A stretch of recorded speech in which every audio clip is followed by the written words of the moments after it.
नमस्कार, स्वागत आहे तुमचे जी.आर. महाराष्ट्र लाईव्ह न्यूजमध्ये. माहूर तालुक्यात रेती तस्करीच्या मुद्द्यावरून गुन्हेगारीचे प्रमाण दिवसेंदिवस वाढत चालले आहे. वारंवार होणाऱ्या हाणामारीमुळे स्थानिक शेतकरी, पत्रकार आणि प्रशासनही धोक्यात आले आहे. भविष्यात कोणतेही जीवितहानी टाळण्यासाठी लांजी रेतीघाट तात्काळ बंद करण्याची मागणी जोर धरू लागली आहे. निर्भय व युवा ग्रामीण पत्रकार संघाचे तालुका उपाध्यक्ष आणि जी.आर. महाराष्ट्र लाईव्ह न्यूजचे मराठवाडा प्रमुख समाधान कांबळे यांनी माहूर महसूल विभागाकडे याबाबत लिखित निवेदन दिले आहे. माहूर महसूल अंतर्गत लांजी रेतीघाट सुरुवातीला सर्वसामान्य गोरगरीब घरकुलधारकांना माफक दरात रेती उपलब्ध व्हावी म्हणून सुरू करण्यात आला होता. मात्र काही रेती माफियांच्या कारवायांमुळे येथे काळा बाजार सुरू झाला आहे. सामान्य नागरिकांना रेती मिळेनासं झालं आहे आणि रात्री बेरात्री वाळू चोरीचे प्रकार वाढले आहेत.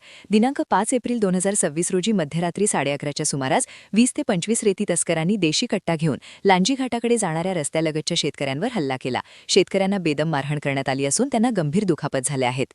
माहूर तालुक्यातील वेगवेगळ्या घाटांवर असे हाणामारीचे प्रकार सातत्याने घडत आहेत. मागील वर्षी विदर्भातील साकूर रेती घाटावर 2 गटांत हाणामारी झाली होती. त्यावेळी अट्टल गुन्हेगारांकडून गोळीबारही करण्यात आला होता. सुदैवाने जीवितहानी टळली होती. काही दिवसांपूर्वी एका पत्रकाराच्या अंगावर टिप्पर घालण्याचा प्रयत्न झाला होता. तसेच एका लोकप्रतिनिधीच्या गाडीलाही टिप्परने उडवण्याचा प्रकार घडला होता. दिवसरात्र भरधाव वेगाने टिप्पर धावतात. महसूल अधिकारी, कर्मचारी आणि पोलिसांवरही रेती तस्करांकडून हल्ले झाले आहेत.